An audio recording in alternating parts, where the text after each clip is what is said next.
To talk to you today about a new study that has come out about alcohol. And if you like alcohol, this isn't good news, but if you like living longer, it is. This came out of JAMA and Journal of the American Medical Association, their network bulletin, and it looked at over 100 different studies and over 5 million people. Basically, what it found out was that no level of alcohol was safe. Not to say you can never have alcohol, but the stories we've heard that, I was a proponent of red wine is good for you. It's got resveratrol, it's, an antioxidant, et cetera, et cetera. It turns out that those studies were not accurate and that there is no really safe level of alcohol. So why? Because alcohol damages your DNA, and then the toxic nature of it prevents the DNA from repairing, especially hard on the liver. We've all heard about that because it's a toxin. But then why does it create heart disease? Because the damage really affects the lining of your vessels that your blood flows through. And then also causing cancer because of the DNA damage allows cells to then damage cells to procreate, which is the beginning of cancer. So what is absolutely safe? Zero. But let's talk realistically. What they talk about is 1 to 2 drinks per week.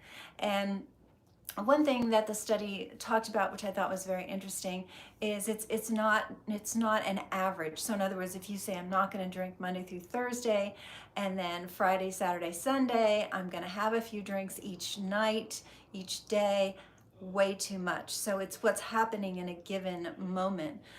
They said even 2 ounces of alcohol every day was a shortening lifespan, 35% overall, and the number was 61% for women. So we women are at greater risk for this, but men are not off the hook either. So I think it's really important that we look at this and really make some decisions about your overall health.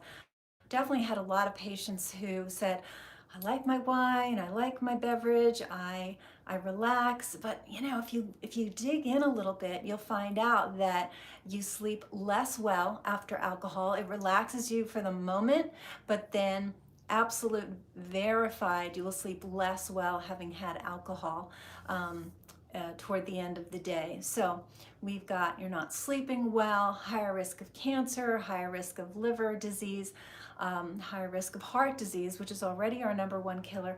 Is it worth it? It was interesting. I was on vacation in April. I went to see my daughter, and it was very interesting how I just, I was more relaxed. I was looking at kind of my feed on social media. There was all these alcohol-free beverages, and so having been in California for a while and actually deciding to drink red wine because I thought it was good for me, said to my husband, okay, why don't we try some of these things? And one for one, they were pretty terrible. We liked one, and it was $47 a bottle. So I was like, okay, really, really not necessary. We now joke that our wine for the evening is pomegranate juice, which is very high in what's called akkermansia, and it's anti-cancer, very, very beneficial. It's you can put it on ice. It's a pretty red, and enjoy it. Another little tidbit is our son took us out for dinner the other night, and he ordered a mocktail mojito.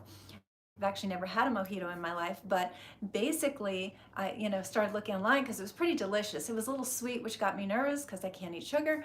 But what happened was that they actually made it with monk fruit sugar, which is interesting, and monk fruit sweetener. It's powdered just like sugar, but they took lime and fresh mint and some sparkling water, and that was it. It was lime, mint, some monk fruit sweetener, and sparkling water, and it was so refreshing and was so delicious. And I thought, wow, we could have fun with this. We could really make some mocktails and enjoy and just sort of relax the way people do over an adult beverage, but without the side effects. So very important, take this in hand, especially if you don't sleep well, especially if your health is not ideal. Give it a try.